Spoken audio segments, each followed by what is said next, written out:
Everyone, welcome back to my new vlog.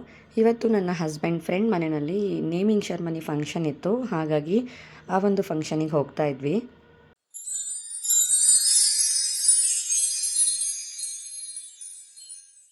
Function ಇದ್ದಿದ್ದು ಹೆಸರುಘಟ್ಟದಲ್ಲಿ. ನಮಗೆ ತುಂಬಾ ನಿಯರ್ ಬೈ ಇರೋದ್ರಿಂದ ಜಸ್ಟ್ 20 ಮಿನಿಟ್ಸಲ್ಲೇ ರೀಚ್ ಆಗ್ಬೋದು. ಸೊ ಬೇಗನೆ ರೀಚ್ ಆದ್ವಿ.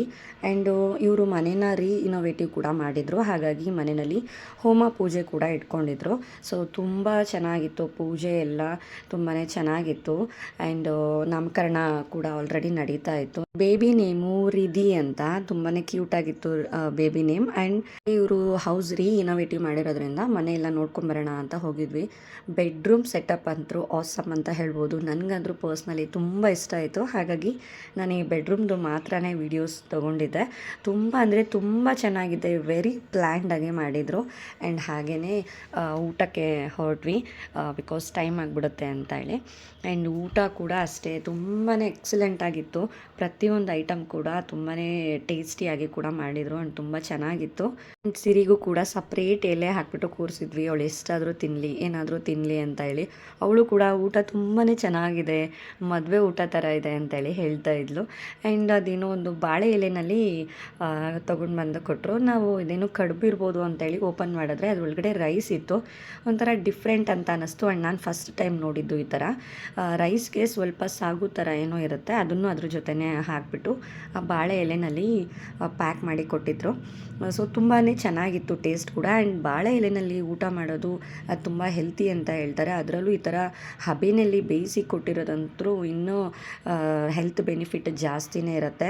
ಆ್ಯಂಡ್ ಮಕ್ಕಳು ಕೂಡ ಊಟ ಮಾಡಿಕೊಂಡ್ರು. ನಾವು ಕೂಡ ಊಟ ಮುಗಿಸ್ಕೊಂಡು ಔಟ್ಸೈಡ್ ಬಂದು ಸ್ವಲ್ಪ ಹೊತ್ತು ಕೂತಿದ್ವಿ. ಹಾಗೆ ಸಿಹಿಯಲ್ಲಿರೋಂಥ ಬೇರೆ ಮಗುನ ಫ್ರೆಂಡ್ ಮಾಡಿಕೊಂಡು ಹಗ್ ಮಾಡ್ಕೊಳ್ಳೋದು, ಮಾತಾಡೋದು ಎಲ್ಲ ಮಾಡಿಕೊಂಡು ಹಾಗೆ ಟೈಮ್ ಪಾಸ್ ಮಾಡ್ತಿದ್ರು. ಮಕ್ಕಳಿಗೆ ಐಸ್ ಕ್ರೀಮ್ ಅಂದರೆ ಫೇವ್ರೇಟು. ಸೊ ಅವರಲ್ಲಿ ಐಸ್ ಕ್ರೀಮ್ ನೋಡಿದ್ರೆ ಖಂಡಿತ ಬಿಡೋದಂದ್ರೂ ಇಲ್ಲ.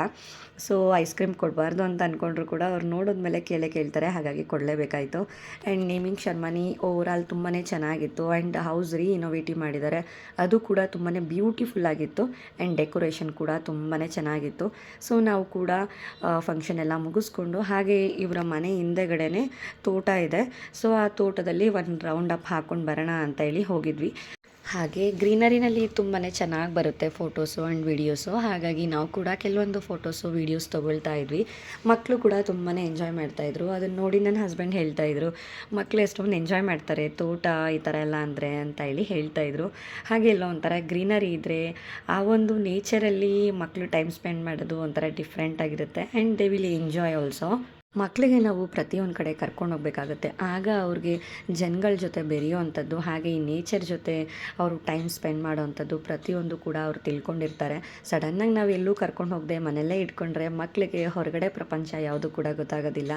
ಹಾಗಾಗಿ ಮಕ್ಕಳನ್ನು ಕೂಡ ಔಟ್ಸೈಡ್ ಅವಾಗ ಕರ್ಕೊಂಡು ಹೋಗ್ತಾ ಇದ್ದರೆ ಅವರು ಆ ನೇಚರ್ ಜೊತೆ ಬಾಂಡಿಂಗ್ ಅನ್ನೋದು ಬೆಳೆಸ್ಕೊಳ್ತಾರೆ. ಆ್ಯಂಡ್ ಮಕ್ಕಳಂತರೂ ಬರೋದಕ್ಕೆ ರೆಡಿನೇ ಇರಲಿಲ್ಲ. ಬಟ್ ನಾವು ಮನೆಗೆ ಹೊರಡಲೇಬೇಕಾಗಿತ್ತಲ್ವ, ಹಾಗಾಗಿ ಮನೆ ಕಡೆ ಹೊರಟ್ವಿ. ಆ್ಯಂಡ್ ಮನೆಗೆ ಬಂದಮೇಲೆ ರಿಟರ್ನ್ ಗಿಫ್ಟ್ ತೆಗೆದು ನೋಡ್ತಾ ಇದ್ದೆ. ಸೊ ತುಂಬಾ ಯೂನಿಕ್ ಆಗಿತ್ತು ಆ್ಯಂಡ್ ಬ್ಯೂಟಿಫುಲ್ ಆಗಿತ್ತು. ಹಾಗಾಗಿ ವಿಡಿಯೋ ಮಾಡಿಕೊಂಡೆ. ಆ ಒಂದು ತಾಂಬೂಲದಲ್ಲಿ ಹೆಣ್ಮಕ್ಳಿಗೆ ಈ ಥರ ಒಂದು ಹ್ಯಾಂಡ್ ಬ್ಯಾಗನ್ನು ಕೊಟ್ಟಿದ್ರು ರಿಟರ್ನ್ ಗಿಫ್ಟಲ್ಲಿ. ನಾವು ಯೂಶ್ವಲ್ ಆಗಿ ಪ್ಲೇಟ್ಸ್ ಎಲ್ಲ ನೋಡಿರ್ತೀವಿ, ಬಟ್ ಇದೊಂಥರ ಡಿಫ್ರೆಂಟ್ ಅನ್ನಿಸ್ತು. ಆ್ಯಂಡ್ ತುಂಬ ಚೆನ್ನಾಗಿ ಕೂಡ ಇತ್ತು. And thank you so much for watching my video.